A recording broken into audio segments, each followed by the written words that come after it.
Hello, everybody, and welcome back to my second podcast. This time we have the GOAT of YouTube and running, Matt Hanso, or Matthew Hanson, whatever you want to call him. And today, to help me with the questions, we have Corey Campbell, who is also a very fast runner. Corey, do you want to run us through some of your times and achievements? Yeah, so I'm a Scottish under 15, like middle distance slash cross country runner. My best distance is probably the 1500 meters. I run 408, 201. And Matt, do you want to give us a quick briefing of yourself for the people that don't know you? I'm from Queensland, Australia. I run 409, 1500, 849, 3000 meters. I've run a 15, 10, 5K and a 32, 30, 10K. That's pretty old PB.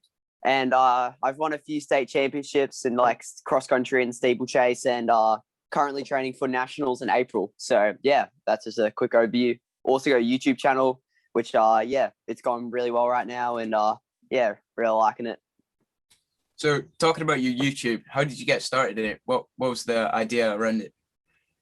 Well, so what a lot of people don't know is that it was actually me who convinced Foggy to start his YouTube channel. So I've been mates Foggy for a little bit, and I said, well, while you're going over to college, you might as well, make some YouTube videos and stuff. So that was before COVID. So he went over, made all these videos. He got got a few subscribers and all that. And obviously I was still at school and stuff. And then in March, obviously COVID. And I was like, I might as well just make my own YouTube channel. So I guess a bit of boredom from COVID and not wanting to do schoolwork. So just made a few YouTube videos, and they've done all right. So, I mean, it's been good. And obviously I've made lots of connections now with it. And yeah, I kind of just got into it during COVID just for something else to do. And like, I've never liked editing or anything like that, but I try and make videos that I would like watching. So I know I'm pretty picky when I'm watching YouTube videos. So just trying to make decent content. May not be like the most visually appealing content, but I hope people still appreciate the thought at least.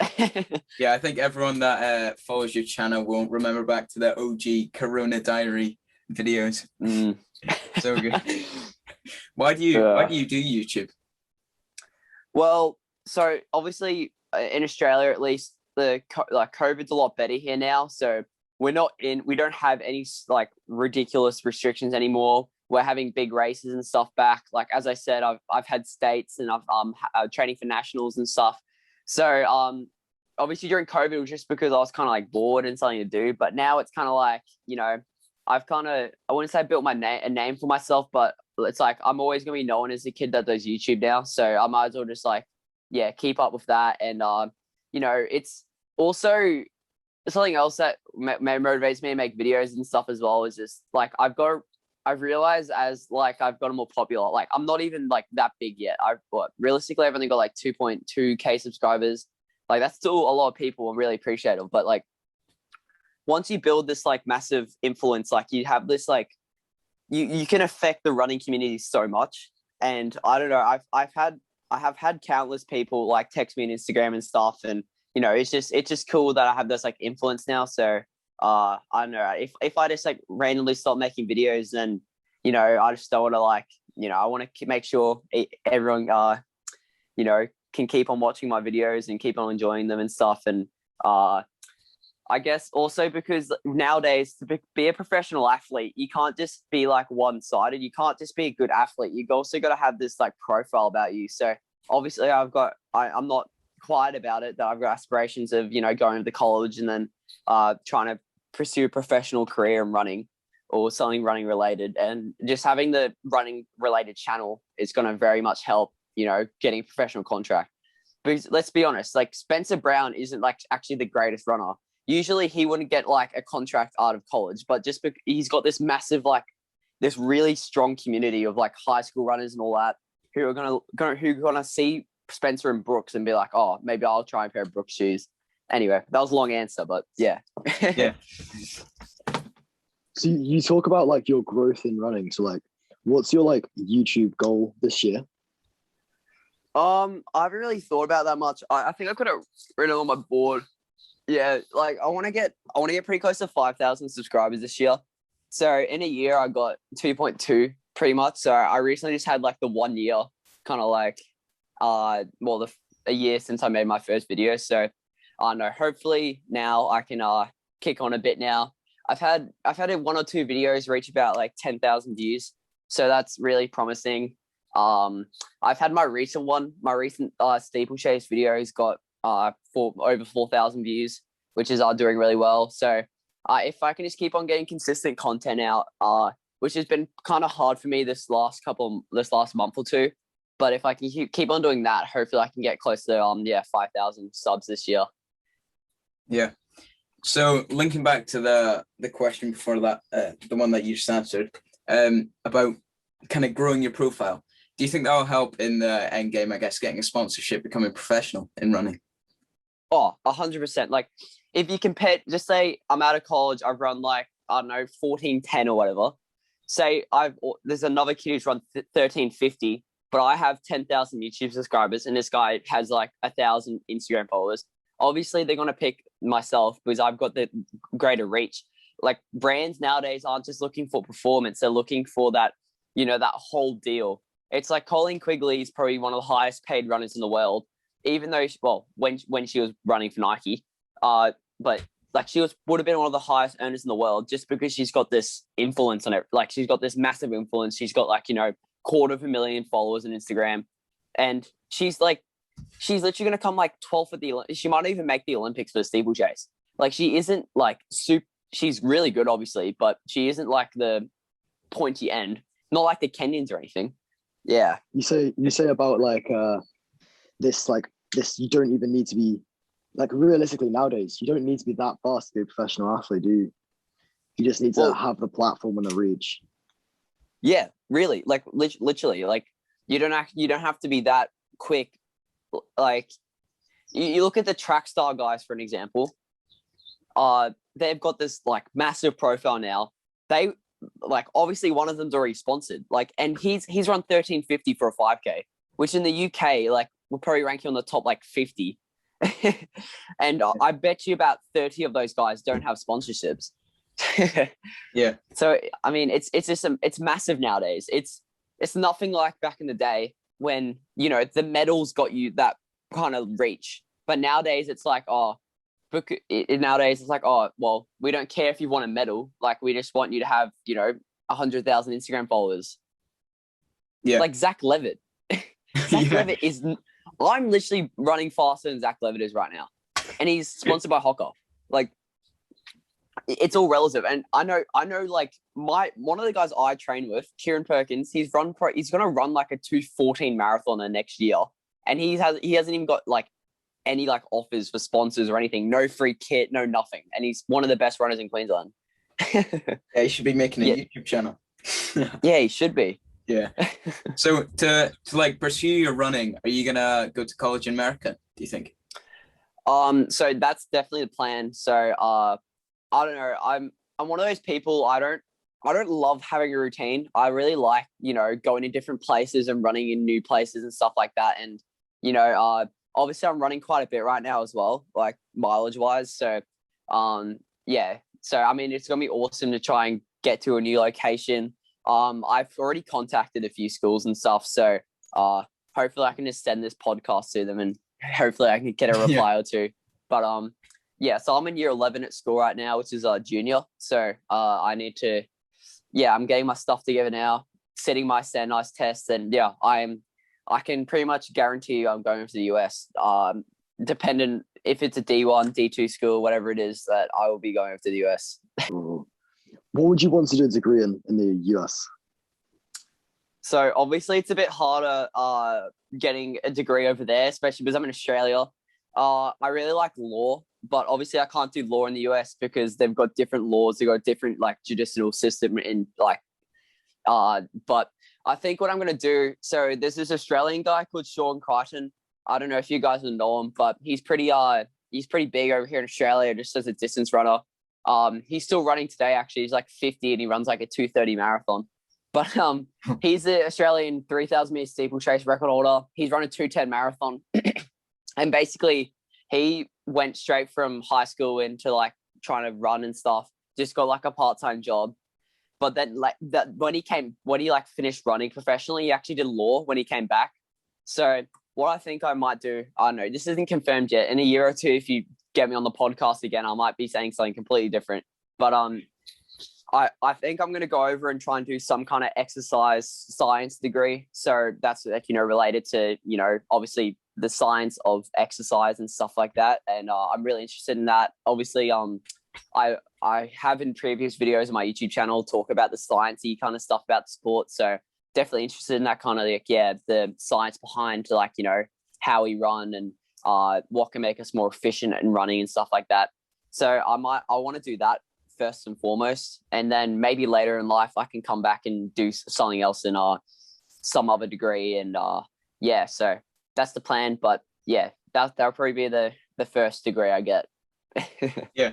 So you obviously you do a lot of mileage every week, and you were just saying that you quite like the scientific side of like running as well. Is that have you looked into high mileage to make sure, like, obviously like there's a big thing about high mileage and people burning out, but I reckon you've done your research. So obviously, do you think you're going to burn out, or do you reckon nah? Look, it's hard to know, right? Because people have in the past. But like you can put it either way, right? So you can read, there's so much scientific literature out there that you can just pick which ones you want to read and which ones you want to ignore.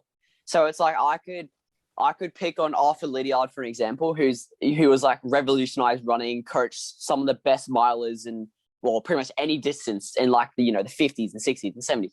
Anyway, all the way up to his death actually.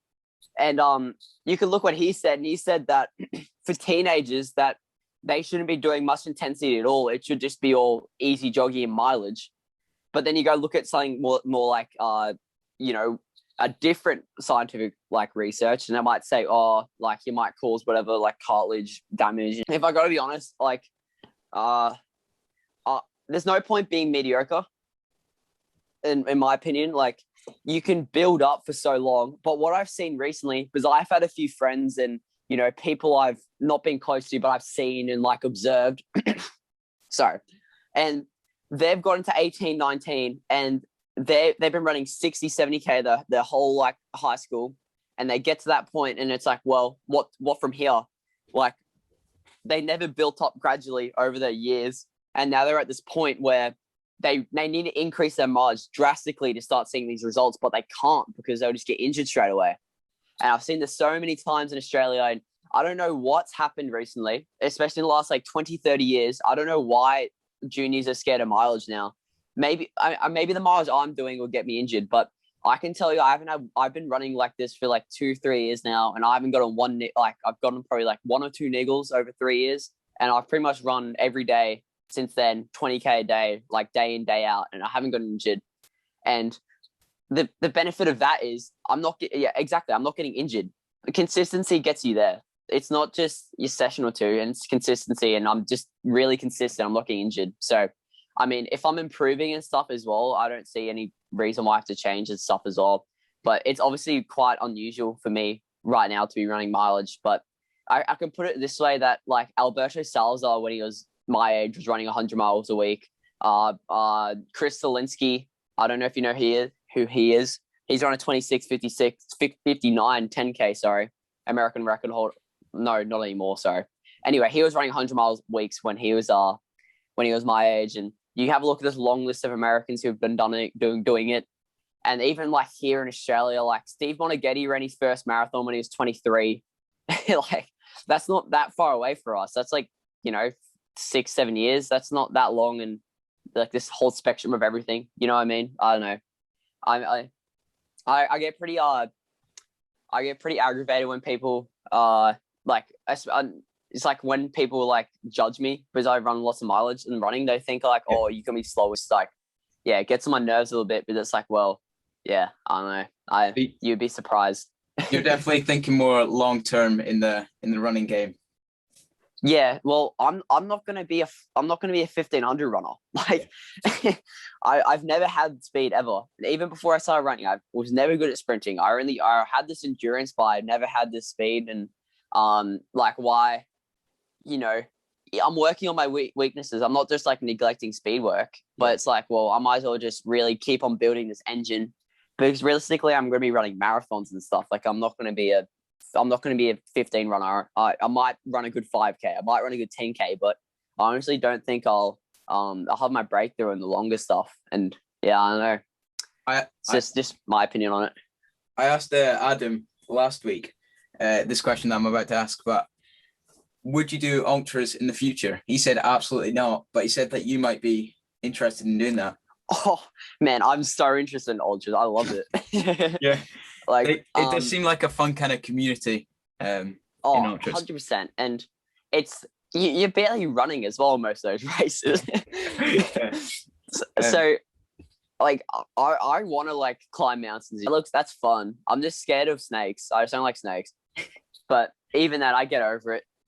I almost stepped on a snake a few days ago, actually. So I'm a bit spooked right now. But that's definitely, obviously, everything in Australia can kill you, though. So if you go overseas, not everything will kill you. So, but yeah, ultras are so cool. I see Jim Walmsley and like he just looks so cool. Like you see those edits he made, like it's get made of him, and he's running like 4 minute, like he makes 4 minute pace look really cool. Yeah. I don't know. Maybe one day. Maybe when I'm like 40. Not when I'm like in my peak though. Unless I'm really bad at marathoning. So if you're really bad at actually running, you go to the trails. Yeah. So obviously you've been doing some steeplechase lately. Are you thinking about pursuing that, or is that just for a bit of fun at the moment? Well, it was so for nationals, the qualifier for the 1500 was 4:02. So I had a look at that, and it's like, oh, that's pretty quick. Yeah. So I was not like I was doubting myself, but it's like looking at it realistically, it's like, well, I don't have to take like 6 seconds off my PB, and I want to get back to doing some higher mileage, because during like December, January, I was kind of running like before that I was running like 100K a week, 110 maybe. So just doing a lot more speed work, and to be honest, that didn't really work. I wasn't actually running that well. So yeah, I'm definitely not 1500 fit. So after that, I was like, looking at it, I've always looked at the steeple, because I've watched so many steeplechase and so many like races of it, and obviously I really like its origins as well. I'm very much like a bit of a nerd when it comes to that stuff. So it's like I just find it so cool that like back in the day, like you'd have had Steve Prefontaine like jumping over these like fences. I don't know. I just find it cool. And like back in the day when they used to have like cross country in the Olympics and stuff in Paris in 1924. I don't know. I just find it really cool. So anyway, I decided to do steeplechase, and I ended up winning states against I beat like people who came second and third at nationals. So hopefully I've got a really good chance. I'm actually ranked third in the country right now for steeple, but the two guys in front of me are like absolute machines. They've run like sub 8:30 for a 3K, and 3:55 for 1500. So it's like I don't think they will be doing the steeple, but yeah, hopefully I can that can be like my pet event. Do you get any support like with your YouTube channel? Like, do you get any brand support or? Do you mean like money and stuff, or like? No, like from so obviously going forward, you want to go pro, right? Yeah. Yeah. So like, do you get any support from companies at the moment, or is that like a next step forward? Probably the next step, and I mean, I have got like some free stuff before and stuff like that, but I haven't actually I haven't got like any deals or anything right now, kind of thing. Yeah, but it's also a bit sketchy with NCAA. So they still like have this amateurism component of NCAAs, which is absolutely stupid. So it means when I go to college, I can't monetize any of my videos. I can't make any money from my videos. I can't sell money off. So I can't make money off anything related to running. So I don't know if you remember Ryan Trihant, and he used to be like a running YouTuber. He's got like 1.5 million subs now, but he was selling water bottles in college, and he got kicked out of college. The most stupid thing you've ever seen in your life, bro. And and they don't even care sometimes. Like Cooper Tier really received like 5 pairs of free shoes, which is like illegal in NCAAs, and he doesn't get in trouble for it at all. But yeah, so it's a bit sketchy with that kind of stuff. But yeah, maybe after I get out of college, or yeah, let's see what happens. You never know. Yeah. I mean, if Hocker's listening. Yeah, exactly. I'm going to change the subject a bit to shoes now. So first of all, what's your opinion on the super spikes that are coming out? Do you think they actually help? Well, I've got a pair of Dragonflies, which I've worn religiously for like every track race. And I can tell you, so when I first got a pair of Next Percents, I put them on and it just wasn't the same as putting on the Dragonfly. It's at the end of the day, it's just a spike. Like it's got like 25 mil of foam, or like that's like not nothing at all. I mean, it's still gonna help you a little bit. Like it's gonna make you feel better the next day and stuff. But I think people just get too turned about it, especially in the UK. It looks like I'm just in a few Facebook group pages like I am or once was a runner, and they just always bicker about it. And it's just like innovation's always going to happen in any sport, right? You're not going to go to Formula One and be like, oh, we're not going to update the cars for like 15 years because back in the day they didn't have the same technology, which is unfair. So we can't compare times on tracks. That's just absolutely ridiculous. You can't do that. But in running, it's like, oh, I don't know why it's any different. You know what I mean? And it's, there's been plenty of innovation in the sport before. There's been, back in the day, they still got like cinder made. Like they didn't run on actual tracks. Yeah. So you telling me that we can't upgrade any track to synthetic because back in the day in the 50s they ran on yeah, it's just so stupid. I don't even know how it's an argument. I don't know why people are getting turned about it. I was watching the UK Olympic trials as well, and that girl, I forget her name, but she's really a runner. She was trying to talk about the shoes the whole time, and it just makes me really mad because I've even had some of my friends come up to me, right, and say, oh, you ran really well, but where are you wearing the super shoes? And it's like, well, does that matter? Why is the super shoes getting the actual performance, not the actual runner, when the shoes don't actually make that much of a difference? It's just, it's so bad, man. So bad. Like they make a difference. I accept that, but it's always going to happen. Innovation's always going to happen in a sport that's in a world that's like changing and developing every time. Fuck yeah, man. It's just so bad. So bad. Very strong opinion on that. Yeah, it just gets me turned, man. Yeah, fair enough. Did you see Tim Hutchings on Twitter? Tim Hutchings was going crazy on Twitter. Like, he was like, when Mark Scott ran a really fast 5,000 meters, he was like, oh yeah, I'm sure he's a really nice guy, but running in the shoes, it's so dishonest. Yeah, it doesn't. He's like trying to say it doesn't count. It's like, just because you ran in a generation that didn't have these shoes available doesn't mean it's unfair. It just means that, we might not be able to compare times in 15 years, but we still know that that's a good performance. And on the track, it doesn't matter what shoes you're wearing. It's not going to make that much of a difference. People saying, oh, why have so many world records getting broken? Why so many national records getting broken? It's like, well, maybe because we had like a year where we couldn't race. So everyone's just training. Like maybe that racing too much is what's like actually making us not run as well. Like, yeah, man. And also because the Africans had plenty of time to dope without getting caught. But that's another topic for a conversation. So on the topic of shoes again, if I asked Adam this question last week, and I'm probably going to ask it on every podcast episode, if you only had 3 shoes, one has to be a road racer, one is a daily trainer, and then a spiked racing, what would your 3 shoes be? All right, so I've actually got them with me. So for a jogging shoe, I'd use the Peg Turbos. A fresh pair though. Can these shoes get like replaced after they? Yeah, they can get replaced whenever you like. Yeah, right. Peg Turbos. Road racing shoe will go Nike Next Percent 2s. And then for the spike, we'll go the Dragonfly. What are your thoughts on the Next Percent 2? Because obviously they're just out. I'll grab them for you a sec. So the only thing that's changed from previous models is they got a new upper on them. So it's got the Vaporwave upper, which is the same upper which is the same upper from the Alpha Fly. So they put the upper on the Next Percent. And it's really nice. It's the same shoe though, so it's the same same midsole and stuff. They've changed up the heel collar a little bit and the tongue a little bit as well. And the laces as well, they're like this, I don't know if you can see them, they're like a bit more rigid so they don't come Bumpy. undone. Yeah. Yeah, a bit bumpy, yeah.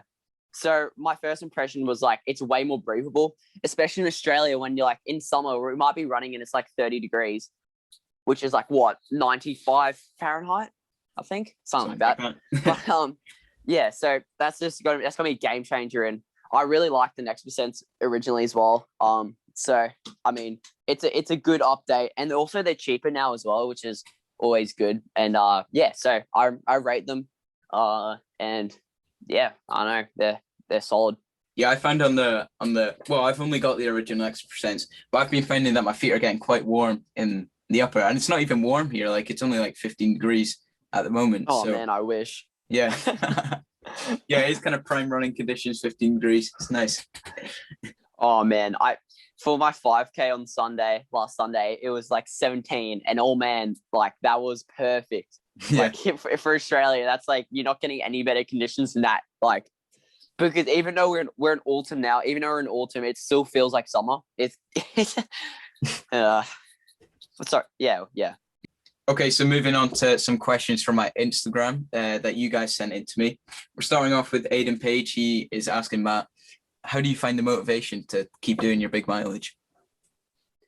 I don't know, like it's hard to explain, right? But I obviously really like running, as you probably heard from this podcast, just me like frothing about running the whole time. But so I really like running, which helps. But everyone has runs where they just don't feel like it. Like even I do. And you think like the elite guys as well, like you think like Foggy wouldn't have those runs as well, but he does. Like I've seen it firsthand when he just isn't feeling it, or like he has a really bad session. It's like it happens to everyone, and Foggy's a sub 4 miler, mate. Like so I think just you got to look long term. Like you got to think, all right, if I don't do this run, like what's the consequence going to be? Like obviously I'm not going to get any better if I don't run. Like I need a run to get better. So I don't know, just you also need to have some goals. Like honestly, I'm not a massive believer in like really set in stone goals. I just think sometimes they can actually do the opposite and actually like demotivate you because you're like, oh, I'm so far off, or this goal's too easy, so it's like I can kind of coast and get it. So I think goals can sometimes be a bit hit or miss, but honestly just think about long term, and there's plenty of stuff you can do to like get your motivation back as well. Like trust me, I had probably like a year where I didn't run well. Like I didn't run one, like I probably ran one or two good races or had one or two good sessions, and you just gotta be patient. Like you just gotta keep on getting it done, kind of thing. Ben Parks. Yeah. Getting it done, guys. You just gotta keep on getting it done. Like trust me, like I've been through the ringer a bit with running, and yeah, I can, even though I haven't been running for that long, like I can tell you that you just gotta stay patient. Like and you just got to keep on getting it done. If you don't get it done, you regret it, because one day you'll be like, oh, like you're going to be like 45 and you're going to want to do running again. It's like, well, just because I didn't have motivation. Motivation is not an excuse to not do your run, kind of thing. Yeah. The next question's from Andrew McWilliam, and he asks, do you have a girlfriend? No, I do not. I did, but I don't anymore. I know. Well, that was a very quick answer. Well, when you're running 95-mile weeks, it's kind of hard to keep a girlfriend, mate. So yeah. That's fair enough. Okay, so what else have we got here? John Smith asks, will you taper for nationals or just keep your mileage up? Well, I'm going to taper a little bit, but depends what taper is for you guys. I've already run like 110K week of nationals. So yeah, that's not a huge week for us, I guess. That's not much for me though, but yeah, I mean, that is a taper, 20%. Like I can't do massive tapers. I think it's once you start running all this mileage and then suddenly you just like stop, it's just like, yeah, your legs just like your whole body just doesn't know how to react, and you can get sick and stuff, and it's not great. So yeah, I don't do massive tapers. The week before National Cross, like 2019, I ran like 145K week. And then the week of, I ran like 120. So and I still ran all right. So yeah, tapers aren't super important to me. It's just more it's getting more mentally ready for it, I reckon, than it is actually taper. People think too much of a taper. Just run, but not as much. Do the same thing what you're doing. Just take like, you know, a K or two off every run, and then it's like you're there. Yeah. Anyway. Okay, so the next question's from Liliana, and she asks, are rest days important, and do you take them? Well, honestly, they are very important. Depends who you are, right? So I haven't taken a day off running in probably like 4 or 5 months. So I've run at least like, I think my lowest mileage day has been like 10K, where I ran like 2 runs of 5 before a race. So obviously it's different for everyone, right? When you're a bit younger, obviously you need to have that day completely off rest. And when I was in 2018, 2019, maybe like beginning of 2019, I was taking like a full day off per week. And then it just ended up being like I'll be running 130K a week, but I'd have a day off. So it's like I'm actually like really compacting those days too much. So it's like, you know, I could run 130K over 7 days, but have a day where I only run like, you know, 16K or whatever is actually probably better for me than just cramming in all my runs. So for me, my rest days, I kind of just take really easy jogs, and honestly my rest days now, right? So I did a session today of what we're filming, and the Salvo I didn't actually run. So I ran 17K this morning, but the Salvo I didn't run.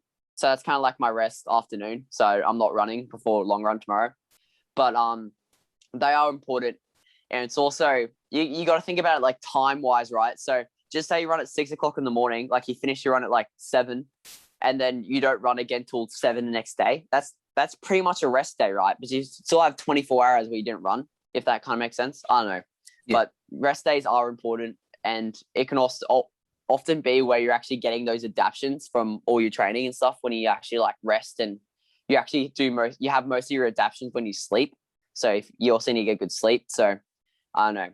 I don't feel tired ever as well. Obviously, I'm pretty talkative and I'm pretty energetic. So my rest days are just easy jogging days pretty much. Yeah.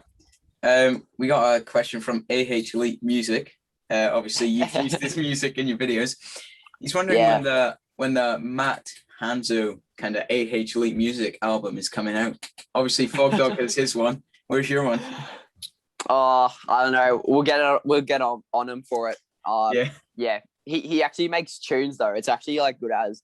And the actual squad they have as well. So that's actually like a running squad in Adelaide, and they're actually it's actually like really good. They've got some real quick runners.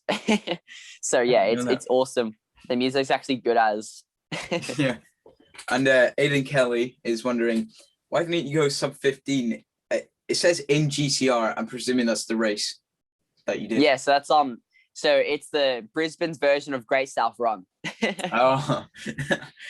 So so I ran 15:10, but on my watch I got 15:06. So I'm pretty close. So getting there, yeah. Honestly, I don't think I'm quite at sub 15 shape yet.